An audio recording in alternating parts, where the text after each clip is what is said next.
Hello बच्चों, मैं MD Yadav और आप देख रहे हैं सूर्योदय सक्सेस पॉइंट। आज की इस कक्षा में हम सॉल्व करेंगे कक्षा 8 की गणित की जो कार्य पुस्तिका है उसका कार्य पत्रक 65 और 66। तो चलिए स्टार्ट करते हैं। पहला प्रश्न 65 का कार्य पत्रक का पहला प्रश्न है, चतुर्भुज एम एन ओ पी के विकर्ण खींचकर उनके नाम लिखिए। तो एम एन ओ पी हमारे पास एक है,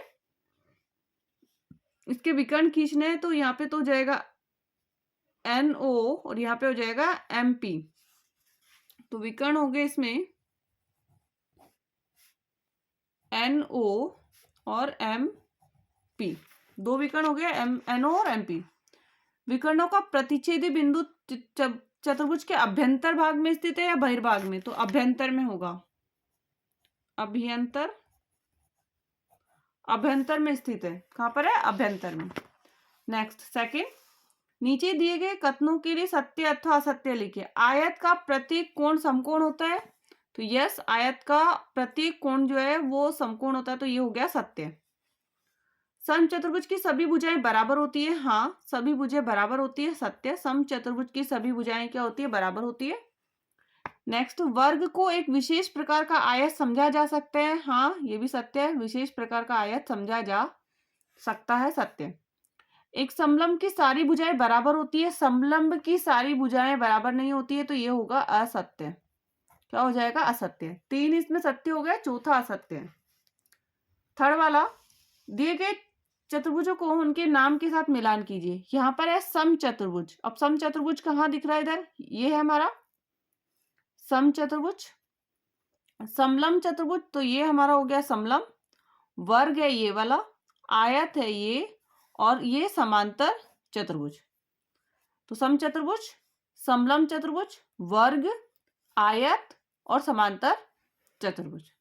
नेक्स्ट, चतुर्भुज के चारों कोणों को जोड़ 360 होता है, तो चतुर्भुज में छूटे गए कोण का मान हमको क्या करना है? बताना है। तो छूटे गए कोण का मान ज्ञात करने के लिए हम क्या करेंगे? तीनों को पहले प्लस कर लीजिए और 360 में से माइनस कर लीजिए। तीनों को प्लस करेंगे तो हमारे पास आ जाएगा 200, 280। कितना आएगा इसका? 280। और 360 में से यदि हम 280 को माइनस कर लेंगे तो 0 का 0, 16 में से 8 गया 8, कितना आया? 80 डिग्री। तो इसका कितना हो गया? 80 डिग्री। कितना आया? 80 डिग्री का। नेक्स्ट है यहाँ पर 102, 100 प्लस कर लीजिए, 102, 78 और 72। 2 और 8 10, 10 और 2 12 का 2, हासिल 1, 7 7 14 और 1 15 का 5, हासिल 1, 252। 252 को 360 में से माइनस कर लीजिए। 252 को 360 को 252 में से माइनस कर लीजिए। 10 में से 2 गया 8, 10 में से 2 माइनस किया, कितना आ जाएगा? 8। 5 में से 5 गया 0, 3 में से 2 गया 1, 108। कितना आ जाएगा? 108। कितने डिग्री का कोण आया? आंसर इसका 108। नेक्स्ट है यहाँ पे 71, 71 दे रखा है तो प्लस कर लीजिए। 1 और 1 2, 7 7 14, 142 है, इसमें 360 में से माइनस कर लीजिए इसको। तो 10 में से 2 गया 8, 5 में से 4 गया 1 और 3 में से 1 गया 2, 218। आप 218 को 2 से भाग कर दीजिए।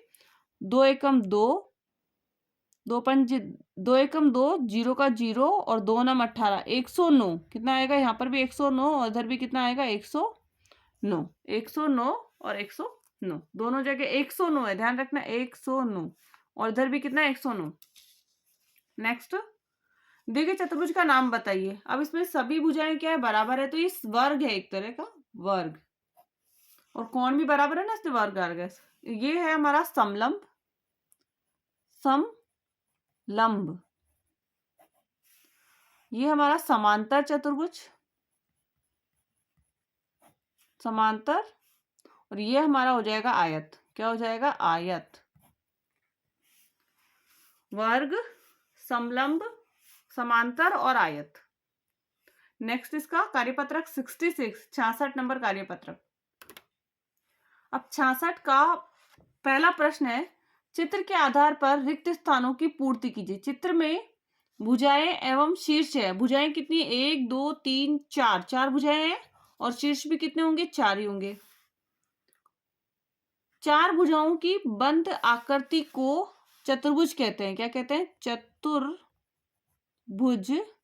कहते हैं। क्या कहते हैं? चतुर्भुज कहते हैं। याद रखना है, 4 भुजाओं की बंद आकृति को चतुर्भुज कहते हैं। में 4 अंत्य कोण होते हैं। चतुर्भुज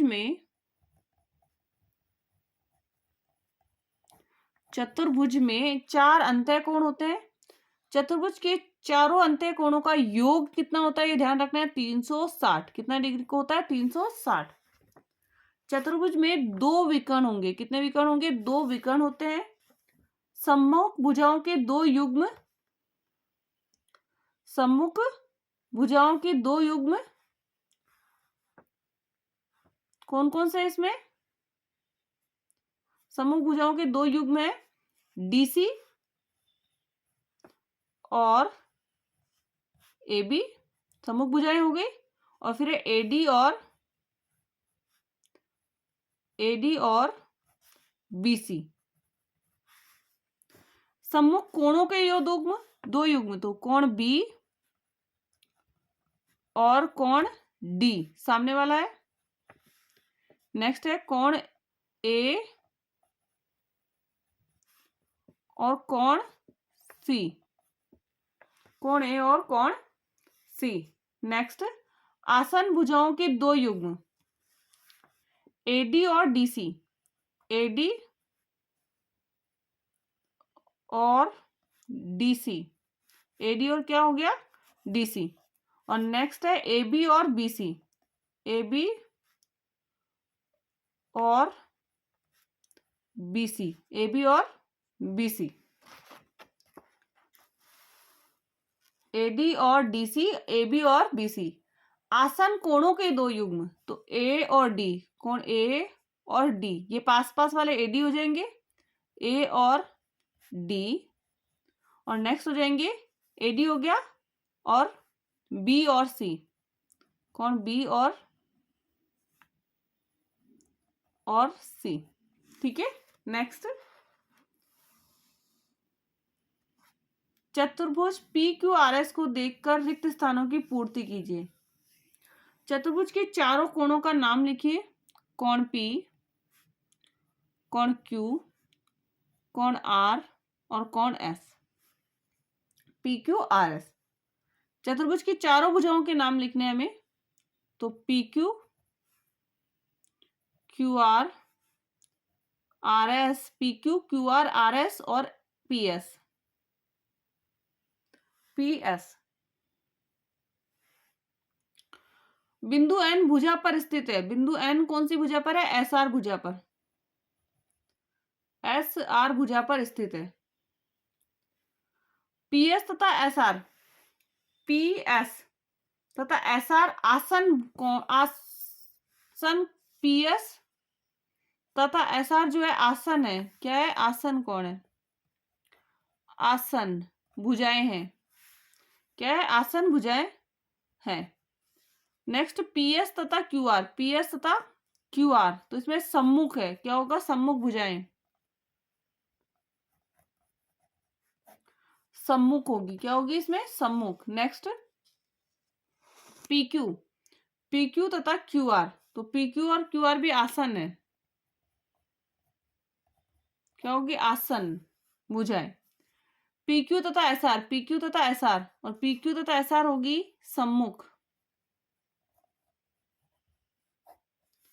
सम्मुख।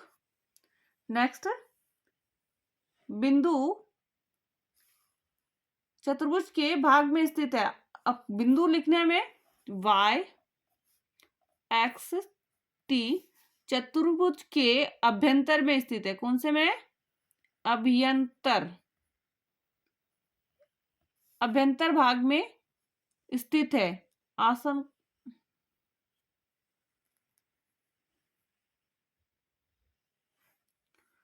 पी और आर चतुर्भुज पी क्यू आर एस के, पी और आर चतुर्भुज पी क्यू आर एस के सम्मुख कोण है। क्या है? क्योंकि पी आर देखो सम्मुख है ना यहाँ पर, तो सम्मुख कोण यहाँ पे आएगा, सम्मुख कोण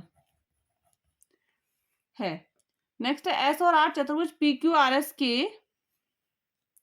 एस और आर चतुर्भुज पी क्यू आर एस के क्या होंगे? आसन कोण नहीं है, एस और आर देख लीजिए, एस और आर दोनों आसन कोण है। क्या है? आसन कोण है।